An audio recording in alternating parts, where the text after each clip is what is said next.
Hello viewers, এই ভিডিওর আলোচনার বিষয়বস্তু হচ্ছে ইনভিজিবল ফোল্ডার। ইনভিজিবল ফোল্ডার হচ্ছে যে ফোল্ডারটি আমাদের ডেস্কটপে এবং কম্পিউটারে রয়েছে কিন্তু দেখা যাবে না। স্ক্রিনে দেখে নিন, এই যে আমার এখানে ডেস্কটপে অনেকগুলো ফোল্ডার আছে, তার মধ্যে রয়েছে একটি ইনভিজিবল ফোল্ডার। ইনভিজিবল ফোল্ডার যেমন এখানে একটি ফোল্ডারের মতো দেখা যাচ্ছে, কিন্তু এখানে একটি ফোল্ডার রয়েছে কিন্তু দেখা যাচ্ছে না। ডাবল ক্লিক করুন, দেখুন এখানে একটি ফোল্ডার রয়েছে এবং এর মধ্যে বেশ কিছু ফাইলও রয়েছে।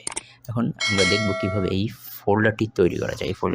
এই ফোল্ডারটিকে ডিলিট করে দিই, নতুন একটি ফোল্ডার তৈরি করি। সেজন্য প্রথমে আমাদেরকে তৈরি করতে হবে একটি নামবিহীন ফোল্ডার। নামবিহীন ফোল্ডারটি কীভাবে তৈরি করতে হয় সেটা জানতে হলে উপরের আই বাটনে ক্লিক করুন, তাহলে আপনি কীভাবে নামবিহীন ফোল্ডার তৈরি করতে হয় সেটা জানতে পারবেন। এছাড়াও আমি এখানে একবার বলে দিচ্ছি, ফোল্ডার, এখানে অল্ট +255 লিখে এন্টার চাপুন। এখন একটি ফোল্ডার তৈরি হয়ে গেল, নামবিহীন একটি ফোল্ডার তৈরি হলো।